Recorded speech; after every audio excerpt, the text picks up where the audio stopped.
My name is Dominique. I live in a Nordhavn 55, which is the same as this one here where we are doing this interview in Dana Point in California, where I'm visiting the shipyard to have a look at some other models of the range. I am half French, half South African. I bought my vessel in 2008 in Hong Kong, and since then with my family we have been traveling extensively for 4 years, crossing the Indian Ocean twice, crossing the southernmost China Sea, and living permanently in the boat. Amandla II is not my first boat. I had another boat before. We used to cruise in the Med before with my family as well. Then we eventually ended up with this boat, which was a power catamaran. We used to sail in Indonesia and Thailand as well. But one day I realized that it was not a long-range passage maker, and I wanted to have no limits at all. Then I've started to look on the internet, I've started to read magazines, I've started to investigate, read the forums and try to see what boat would suit my future plans to live aboard permanently, which was not the case on the previous boat, which we only used for holidays and leisure. Then I decided to go for another boat. It was a very long decision. It's not a decision you can take in a few minutes. Then I visited many shipyards. I flew all over the world. I went to Canada, went to China, I went to South Africa, to Holland. I think I visited something like 25 shipyards and boat builders over a 2-year period. And I eventually ended up on a magazine advertising for a Nordhavn 55, which was for sale. And the Nordhavn 55 was actually my dream boat. That's the one I was always talking about this one for many reasons. One of the reasons was the little cabin behind the wheelhouse here. The other reason was the high freeboard and the feeling of security that you have, and that I believed we could have on a boat like that. And eventually I found this one in Hong Kong. I was living in Bangkok at the time. I flew to Hong Kong the same day, and 48 hours later I bought the vessel after a quick inspection. I was perfectly happy with the boat. It was actually, once again, that was my dream boat, and Nordhavn was my favorite brand. But first of all, I was not sure I could afford it, because I never had any contact with the company, so I never asked for prices. But I had eliminated virtually every other builder, and that was the only one which was left in my decision-making process. And when I found this one, I just transferred the money and took delivery of the boat in 48 hours. Then I sailed her back to Phuket, where we lived at that time. I'm sitting now in what we call the captain's chair in the wheelhouse of the boat. This is where I spend most of my time when we're traveling with the boat. There are 3 strategic spots on the boat. It's the wheelhouse, the galley, and the engine room. We will go and have a look at that later on. I spend a lot of time here. I usually sail alone or with my son, with my first mate. He's 14 years old, but he can drive this boat perfectly. This wheelhouse is pretty much similar to the one on my boat. Every owner has different experience and demands as it comes to what sort of equipment you have. This one has further equipment, which is what I have. My policy is that we must keep the boat simple, keep it as simple as possible, stupid simple. We always have too much equipment. What we need actually with the boat is the sea around us. That's all we need. But we basically have the same type of thing on Amandla. We have 2 plotters, we have a radar, we have GPSs. That's all we need. Going back to this process of decision making, one very important issue for me with an Nordhavn, not especially this one, it would be the same on any Nordhavn from 46 to 120, but especially this one, which was the one I could afford and which was the right size for my family, was the safety issue. When we are in the wheelhouse here, and we have a storm outside, we don't need to go outside. We can stay here. We have the Portuguese bridge outside where we can go and walk and see and check what boats are around us, especially for instance when we're in Singapore in the Malacca Strait, where there are 100,000 of boats. It was very important at night, during the night passage, to be able to double check what we see on the radar and what we see outside. We can do that very safely from outside. So this is a place where we always feel safe. If we want to use the air conditioning, it's cool. If we want to use the heater, it's warm. It's the perfect place to drive the boat, and we also have a lot of space here where we can have a social life. The captain is not alone on a boat like this. His family can be around here. We can have dinner together while we are underway. We can write emails. We can live from here. This is actually the second living room of the boat. When deciding for a passage maker, there is one very important thing that must be taken into account. And this is something I realized with my previous boat. Coastal cruising and long travels on a boat is a completely different story.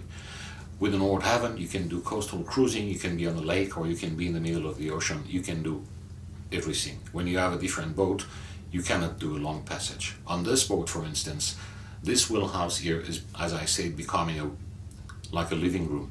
But this is also a place where somebody is on watch. For instance, when my 14-year-old son is on watch, I just sleep here. So I'm just behind. I trust him 100%. And I never had to intervene during this travels through the Indian Ocean. But I'm just here, or I can be in the cabin just behind. So it's very important to realize that when you are doing a long passage, you spend 90% of your time in here and 10% in the engine room. So this place, this room has to be comfortable, it has to be classy, and you must have everything you need at hand. This is the case on a Nordhavn. Amandla II, my boat, is very similar to this one. It's exactly the same layout in the wheelhouse. It's the little cabin at the back, which is very practical when you're on a night travel. You can have a sleep, you can sleep for an hour or two there. You can have your family sitting here, you can have dinner here. And this part here, the dashboard, it's not exactly the same. My boat is a bit different because every owner has different demands and requests as it comes to equipment. I also have Furuno equipment, which I trust 100%. It's very professional. My policy is that on a boat, less is more. We don't need many equipment. We don't need many screens. We don't need all. I mean, we can go basic. It's the same. What we just need is the water and the sea around us. But on a Nordhavn, we have enough electricity. We have enough power to have all sort of equipment that can be practical and that can give us more safety. This is why I like to have a wheelhouse like this, where you can have a big area of equipment like this around here, from the pilot to the autopilot to the plotters that we have too, the satellite communications. You have the electrical panel here where you can check at any time what's the situation of your batteries, the situation of your generators. You have the panels here with all the indications on the RPMs of your engine. You have everything here. This is really the heart of the vessel, with the second heart, the holy place down below, where we are going to go a little bit later. I remember one day when we were crossing the Indian Ocean 2 years ago. My son was on watch. He was sitting here and I was sleeping on the couch here. And we got a call in the middle of the night from some of our friends in the Seychelles, which we left 2 days ago. And they called us and they told us there were pirates in front of us. So immediately, as Leo, my son, knows, if anything happens, he has to wake me up immediately. So he called me and he said, I just got a call from people in the Seychelles. They tell us there are pirates from Somalia in front of us. What do we do?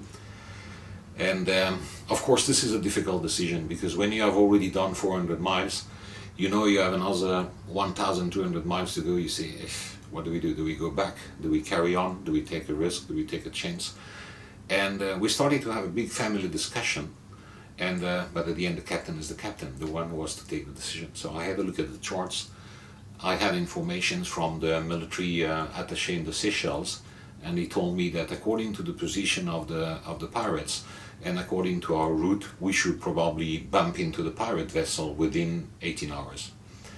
I decided to go back to the Seychelles. That was a difficult decision, but the next morning when we arrived in the Seychelles, the military attaché came to see us on the boat with the dinghy, and he said to us, 2 boats were taken by the pirates exactly where you would have been 16 hours later. So that was a wise decision, although a difficult one. We are in the engine room. It's almost the same. I have a different engine. I have a Lugger instead of John Deere, but it's the same type of engine, the same type of horsepower, the same type of layout. All the engine rooms on the Nordhavns look the same. You can stand, you can walk around the engine, you can change the filters, you can do whatever you have to do. This place on a boat can be hell or heaven. Sometimes when everything runs like a Swiss clock, I like to sit here where I'm sitting now, and when we are underway and my son is on watch or somebody else is driving the boat, I like to sit here and listen to the engine. It's a beautiful place. It's a little bit warm, especially when you live under the tropics like we do, but I like to be here and I like to listen to my Swiss clock like this for hours. It took me 1 year to learn. I can do almost anything on my lugger, on my generator now. I can fix it, I can change things, I can maintain it easily. It took me less than a year to learn. Before that, I couldn't do anything, but I've learned. But this is part of the fun. When I compare this boat with many other boats I've seen or the boats I had before, It's a completely different situation. In this engine room, you can walk around everything, you can check everything. For instance, here, this is a side gauge. You know exactly how much fuel you have left in your tanks. There is a day tank here, and you can exactly know what is your fuel burn per hour if you want to. Everything is easy. There is no pumps to bring the fuel to the engine. It's just gravity. Everything has been simplified and everything is obvious. There are tags, there is marks, there is numbers. Everything is identified with colors. You know exactly what you are looking for. You see, for instance, the fuel lines are blue and the other lines are a different color. You know exactly what to look for when you have a problem. In many occasions when we cross the Indian Ocean or the South or the North China Sea, we had to change oil underway. This is a very simple exercise. We have an oil transfer system. We just use drum. You can virtually do that with white clothes. I mean, if you are clean, you can change your oil. I can be like this with a white shirt. Can be done in 15-20 minutes. You start your engine and you're going again with a new oil, new fresh oil. This is very easy to do. Everything has been designed in a way where it's easy to maintain. Everything is easy to check.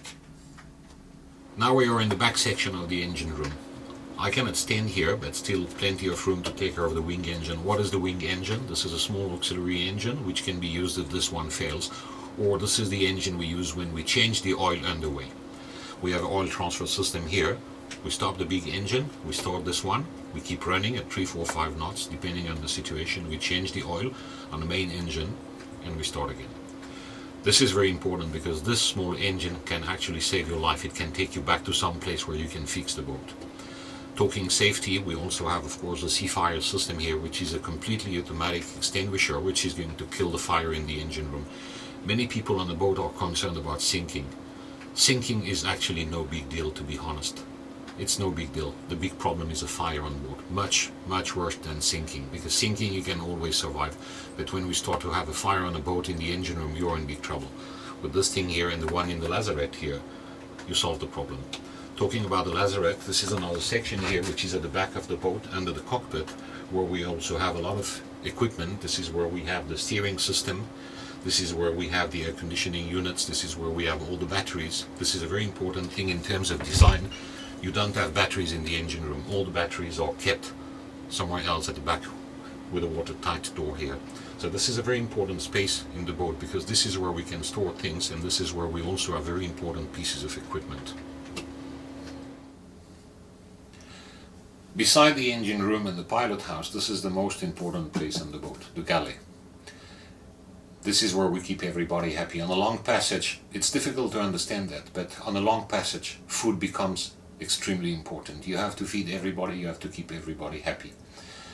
And this is the place where we have been able to experiment many different dishes during our travels in the Seychelles, in China, in Indonesia, in Hong Kong, in Malaysia, in Thailand, in Mauritius, all the places that we have visited. This is where we buy local products from the market, and we can experiment here in the galley. We have cooked amazing things in this place. We've got everything. We've got a big fridge, we've got a gas cooker, we've got a stove, we've got a microwave, we've got everything. We do bread on Amandla II, we do our own bread, we do pastries, we do absolutely everything. We can even grill fish, and this is a very important place on the boat. We spend a lot of time here.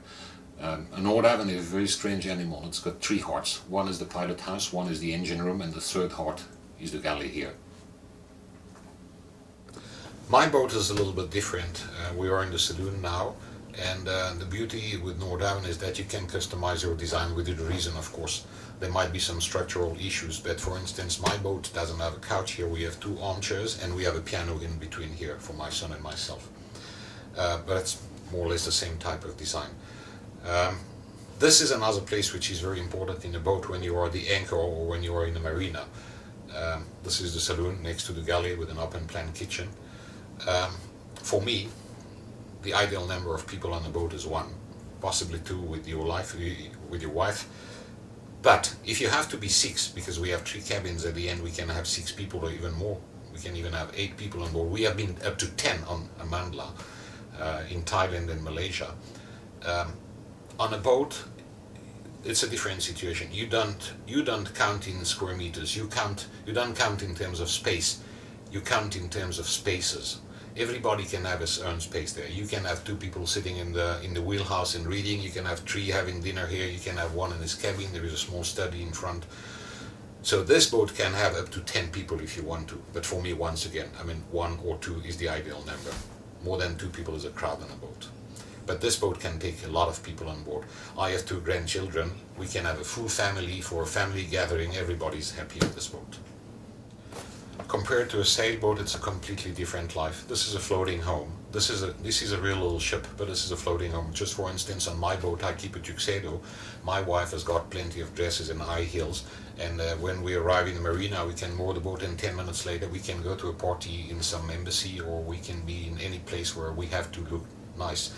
And this is possible because we have a bathroom with a bath. We have plenty of fresh water. We have water heaters. We can store many things. So this can be, at a time it can be a ship on a long passage, but when you arrive in a place it can be a proper home. This is the big difference with a sailboat, where you are exposed to the sun, you are exposed to the elements, to the wind.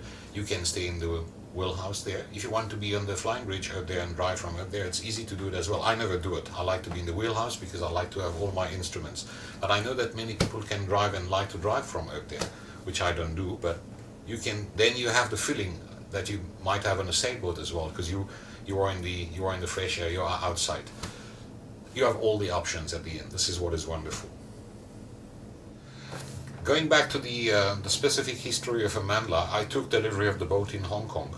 Then from Hong Kong we sailed down to Singapore through the North and South China Sea, which was a 1-week trip, non-stop. Then from Singapore we took the boat up to Phuket in Thailand, which is close to the Nordhavn Sea. We stopped over along the way in the many different islands that we have in Thailand and Malaysia.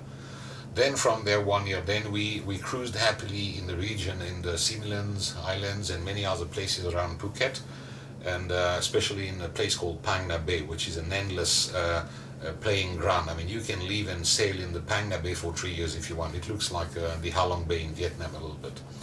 Then from there we decided that it was time to move on, and we decided to do a very long passage with the boat and go to the Seychelles, which took us 19 days with a stopover in the Maldives, which is a beautiful place as well in the middle of the Indian Ocean. Then from the Seychelles we cruised extensively in the Indian Ocean around the Seychelles, with some restrictions because of piracy, of course. Then after 9 months we decided to go back to Thailand, so we did the same route, eastward from the Seychelles back to the Maldives and eventually back to Phuket. Then after that we spent a few more months in Thailand, cruising around the Phang Nga Bay and the Similan Islands and the Andaman Sea. Then we decided to go up north again. We decided, well, to go south first to Indonesia and Malaysia, then up north again to Vietnam, and eventually back to Phuket. Altogether this is a lot of miles, and this has been a lot of fun. And we never had any major problem with the engines. We never had any major problems with the boat. Everything, there has been things to fix. I mean, this is something we must realize. When you leave on a boat, there is always something which goes wrong. There is always something to fix. But once again, this is part of the fun. If you are not prepared for this challenge, then it's better to stay home. Then now we're in 2011, it's time to move on again. We have spent a lot of time in Thailand, Malaysia, Indonesia, and I think it's time to take the boat somewhere else. The next trip is going to be across the Pacific, probably to Alaska or to California, or to the Panama Canal to take the boat on the American East Coast. We are planning on that. I'm actually thinking of that. I'm working on the pilot charts. I'm trying to collect some information and stories from other people who have done it before. And but I can tell you one thing, I'm absolutely not scared at all to do it with the boat. I mean, if I can do that with another crew on board, 2 people, we will do it. I'm not saying it's going to be a piece of cake, but I know we can do it, and I know the boat can take much more than I will ever be able to take.